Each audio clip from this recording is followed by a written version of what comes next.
Mo baganen jadasan. Amana na dawi akadinin. Machana piasa beleve nga dasla. What has that got to do with the discussion this morning? morning? To the forest to fetch firewood. And there you see the stones burning.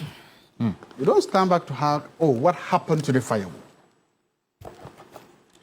If you see Chairman Wontumi, who is not a political appointee, who is a chairman of a political party, who had his businesses before he became a chairman of the party, being hauled and being treated like this, then you should realize that the full vim of the state and the coercive powers of the states have been unleashed to rain terror on political opponents.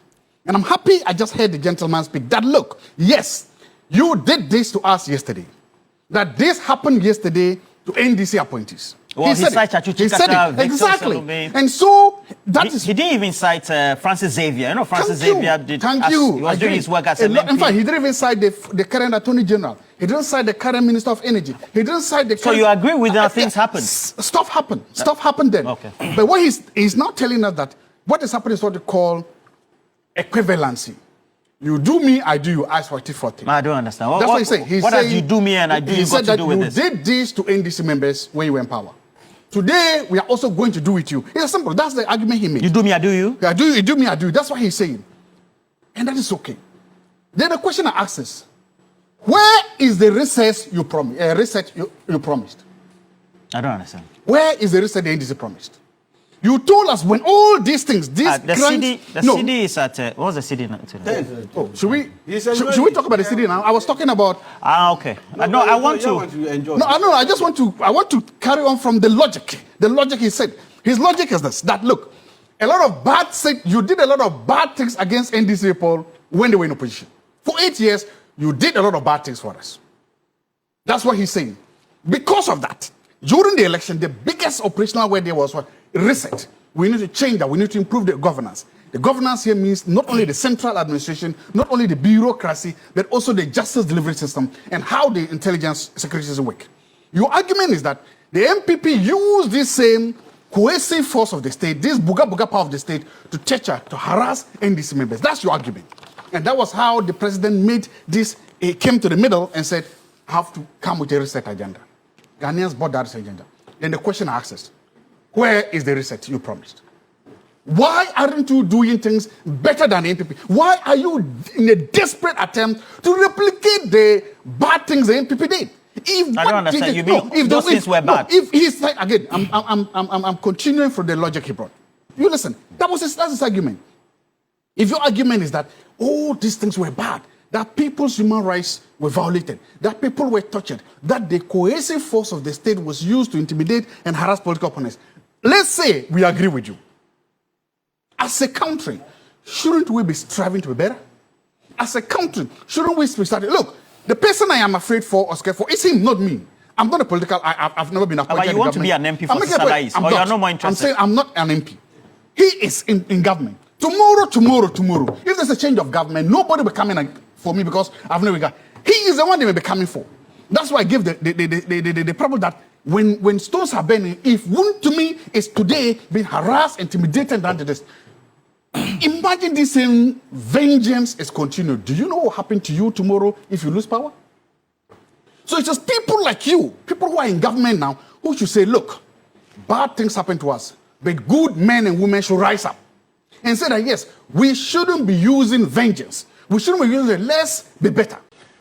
What is happening to someone, Wontumi, is a naked and shambolic attempt to cover up the government's woeful and inefficiency. You say it's what? Naked? Naked and shambolic attempt by the government shambolic. To hide their woeful, pathetic inefficiencies in the Galamsey fight. The Ghana Catholic Bishop Conference was in the Jubilee House. They asked one thing of the president, one thing. Please, Mr. President, we beg you, declare a state of the emergency. The president has not done that. The anti-coalition people, if you talk to anyone, nobody in the anti-Galamsey goal can tell you that we are winning this fight. Absolutely nobody. There are simple, low-hanging fruits you can do. This morning, the president can declare a state of he will do it. I've heard the what the parliament is supposed to do. Nothing in the itinerary given so far says that they are going to expunge or they are going to remove the bill that is mining there. So, all of a sudden, let's go for Wontumi. I don't know Wontumi. I've never met Wontumi. I don't think he knows me. He doesn't know me. I don't know him. The former president came out and said that every single government appointee must stay and face justice. If Wontumi is facing justice, that is his problem. It's not my problem. I'm not sitting here to do it, but I'm making a point. If you want to talk about Galamsey, talk about Galamsey. Where is the state of emergency? Where is the bill to expunge or remove or the lining? Where are they? These are the things that every single person believes will have a meaningful impact. These are the things. Secondly, there are credible reports. Some MPs in Parliament have actually been referred to be investigated for Galamsey. Is that not so? Those MPs, what is happening to them? The point I'm making is that please don't hide around Galamsey to now say this. No. The arrest of Wontumi and harassment is just you acknowledging that no, you are trying to throw a big fish so that we can be dealing with it. And once we are doing that, actually, the chairman of the coalition, CSO coalition on Galamsey actually came out to say that NDC criminals have taken over from MPP criminals in the Galamsey fight. You've thrown us a big fish, Wontumi, to mask and cover up the activities of this of the so-called NDC big fish in the Galamsey fight by, I said, that is what is happening here. So please, if you think that this is an attempt to fight Galamsey, you are wrong.